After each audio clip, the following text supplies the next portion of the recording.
وہ ابو داؤد میں ایک حدیث موجود ہے، مسند احمد کے اندر بھی حدیث موجود ہے، اور اب اس میں کیا کچھ ہم بیان کریں، دردناک چیزیں ہیں۔ ایک تو ان روایتوں کے اندر درد ہے، اور پھر جو محدثین لکھ رہے ہیں نا، انہوں نے جو کچھ اس کے ساتھ یعنی انجینئرنگ کرنے کی کوشش کی ہے نا، وہ بھی بڑا خطرناک ہوا۔ مثلا ابو داؤد حدیث لے کے آتے ہیں، میں نے اس کربلا والے ریسرچ پیپر میں بھی ڈالی ہوئی ہے، یہ عشرہ مبشرہ والی، اور اس میں وہ کیا کرتے ہیں، وہ آپ میرا ایک کلپ بھی ویسے چڑھا ہوا ہے یوٹیوب کے اوپر، سنی اور شیعہ کتب میں حق چھپانے کی 2 مثالیں، لاکھوں لوگوں نے وہ کلپ دیکھا ہے۔ یہ سنن ابی داؤد میں ایک حدیث ہے جی، انٹرنیشنل نمبر کے مطابق 4650، اور یہ حدیث مسند احمد میں بھی موجود ہے۔ شیخ البانی، شیخ زبیلی زئی، شیخ شعیب آرنوت، تمام محدثین نے اس کی صحت کے اوپر حکم لگایا کہ یہ صحیح حدیث ہے۔ مسند احمد میں 1629 ہے، جلد 1 صفحہ 187 مکتبۃ الشاملہ کے مطابق۔ ابو داؤد میں 4650، یہ آن ورڈ 4-5 روایتیں ہیں۔ اب یہ الفاظ آپ دیکھیں نا، تابعی کہتے ہیں سیدنا ابن حارث، وہ کہتے ہیں کہ میں فلاں شخص کے ساتھ کوفے کی مسجد میں بیٹھا ہوا تھا۔ اب یہ فلاں کا یہ نہ سمجھیے گا ان کو بندے کا نام نہیں پتا تھا کہ وہ مسجد کے امام یا خطیب کون ہے۔ بیسیکلی یہ فلاں کا لفظ امام ابو داؤد نے لکھا، وہ بیسیکلی چھپانا چاہتے تھے کہ یہ اس ایشو میں کلپرٹ کون ہے، تو انہوں نے کہا کہ وہ ہم اس کا نام ہی فلاں کر دو، جس طرح وہ انگلش میں کہتے ہیں نا XYZ۔ لیکن یہی حدیث جب مسند احمد میں آتی ہے نا، تو اس میں فلاں کا نام بھی ہے کہ وہ کون ہے۔ تو ابھی آپ یہی مزہ لیں کہ فلاں شخص کوفے کی بڑی جامع مسجد میں پلنگ پہ بیٹھا ہوا تھا۔ اس وقت ظاہر ہے مسجد ہی ہیڈ آفس ہوتی تھی نا، اور وہ گورنر کوفہ بھی تھا، اور دور ہے حضرت معاویہ رضی اللہ تعالیٰ عنہ کا۔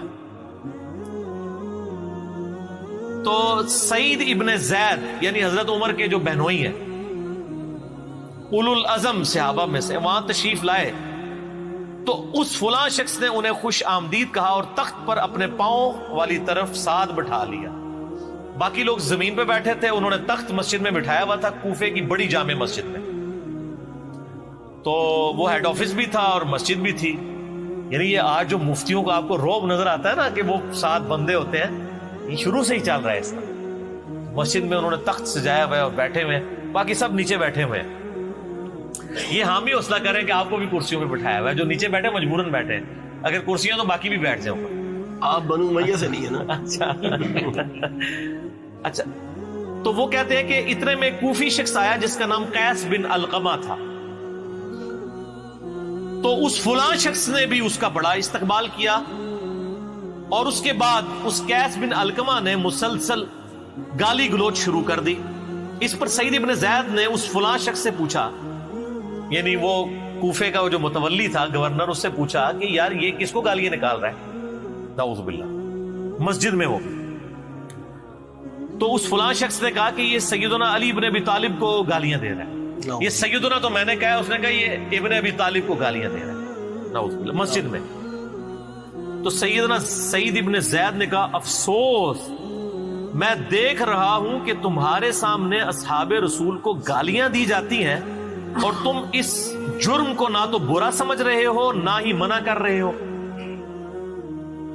اللہ، جبکہ میں نے خود نبی صلی اللہ علیہ وآلہ وسلم کو یہ فرماتے ہوئے سنا ہے، اور میں کوئی من گھڑت بات آپ کی طرف منسوب نہیں کروں گا کہ قیامت میں نبی علیہ السلام سے ملاقات ہو تو مجھے شرمندگی اٹھانی پڑے کہ میں نے آپ کی طرف کوئی غلط بات منسوب کر دی۔ میں نے خود نبی علیہ السلام سے سنا تھا کہ آپ نے فرمایا کہ ابو بکر جنت میں ہے، عمر جنت میں ہے، عثمان جنت میں ہے، علی جنت میں ہے، طلحہ جنت میں ہے، زبیر جنت میں ہے، سعد ابن ابی وقاص جنت میں ہے، اور عبد الرحمن بن عوف بھی جنت میں ہے، اور اگر میں چاہوں تو 10ویں خوش نصیب کا نام بھی بتا سکتا ہوں۔ ادھر انہوں نے 9 نام بتائے، اور 9 میں سے 8 صحابہ ہیں اور ایک نبی علیہ السلام ہے، اور وہ کہتے ہیں میں 10ویں کا نام نہیں بتاتا۔ اس والی یعنی طریق کے اندر جو ہے ابو عبیدہ ابن جرح کا نام نہیں ہے. پھر سعید ابن زید خاموش ہو گئے تو کوفے کی مسجد میں آوازیں بلند ہوئی کہ بتائیں وہ 10واں آدمی کون. تو انہوں نے کہا 10واں شخص میں ہوں، سعید ابن زید. انہوں نے عاجزی کی، اپنا نام نہیں بتانا چاہتے. اور اس میں مسند احمد میں الفاظ ہیں، جب لوگوں نے کہا تمہیں اللہ کی قسم دیتے ہیں، تم نے کہا اللہ کا نام بہت بڑا ہے. تو سنو وہ 10واں شخص میں ہوں جس کو نبی علیہ السلام نے جنت کی بشارت دی تھی. پھر فرمایا تم سب سن لو، جس شخص نے نبی علیہ السلام کے ساتھ جہاد کیا اور اس کا چہرہ غبار آلود ہوا، تم میں سے کسی کے ساری عمر کے نیک اعمال اس سے بہتر نہیں ہو سکتے، خواہ تمہیں حضرت نوح علیہ السلام جتنی عمر ہی کیوں نہ دے دی جائے. 950 سال بھی تم لگے رہو نا، تو جو حضور کا ساتھی تھا اور وہ جہاد میں شریک رہا اور اس کے چہرے پہ صرف مٹی لگ گئی، یہ تو عام بندے کی بات ہو رہی ہے. مولا علی نے تو جنگیں جتائی ہوئی ہیں بے شک سر، مولا علی تو بات ہی کوئی نہیں، وہ تو گل ہی کچھ اور ہے.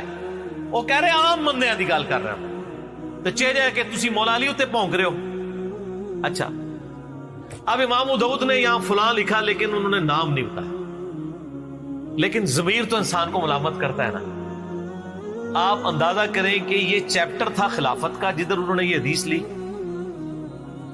اور اس میں یہ سارے ٹاپک ڈسکس کر رہے ہیں. اچانک نا یہ ساری حدیثیں لکھنے کے بعد نا ایک حدیث لے آتے ہیں وہاں. پہلے حدیث لے کے آتا ہے امام ابو داؤد کہ نبی علیہ السلام نے فرمایا کہ جن لوگوں نے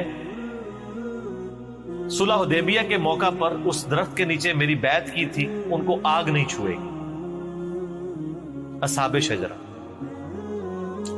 پھر اس کے بعد اچانک ایک حدیث لے کے آتے ہیں کہ صلح حدیبیہ کے موقع پر جب سہیل ابن عمرو نبی علیہ السلام کے ساتھ معاہدے کے لیے آیا تو بار بار آپ کی داڑھی کی طرف ہاتھ بڑھاتا تھا. ان لوگوں کو عادت ہوتی ہے نا داڑھی پہ ہاتھ رکھ کے بات کرنا ہے کوڑی پہ، وہ کافروں کی طرف سے آیا ہوا تھا.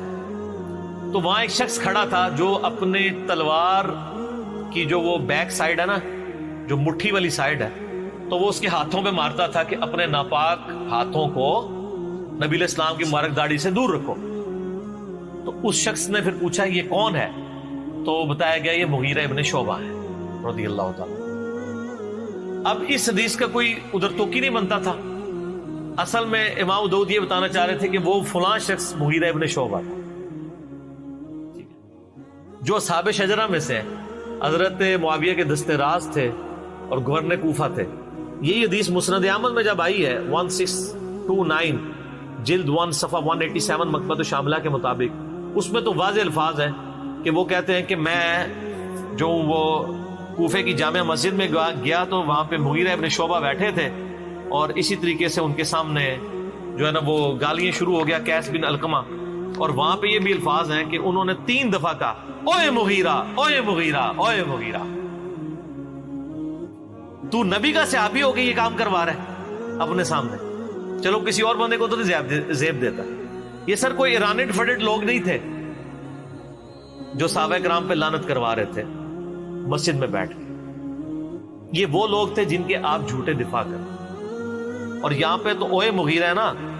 دوسرے طریق جو ہے نا سنن نسائی الکبریٰ کے اندر سنن ابی داؤد میں یہ ڈیٹیل میں نے سارے اس ریسرچ پیپر میں واقعہ کربلا کا حقیقی پس منظر 72 صحیح الاسناد احادیث کی روشنی میں اکثر احادیث بخاری مسلم سے جمع کی ہیں. 200 روایتیں آپ ڈاک میں مفت منگوا سکتے ہیں. +923215900162 موبائل نمبر ہے. صبح 9 سے ظہر تک اور شام کو عصر سے مغرب تک آپ رابطہ کریں اس نمبر کے اوپر. فری ڈاک آپ کے گھر یہ ریسرچ پیپر 200 روایتوں پہ مشتمل آ جائے گا. اہل سنت کی حدیث کی کتابوں سے، حکمرانوں کی تاریخ نہیں. اس میں میں نے یہ سارے طرق جمع کیے.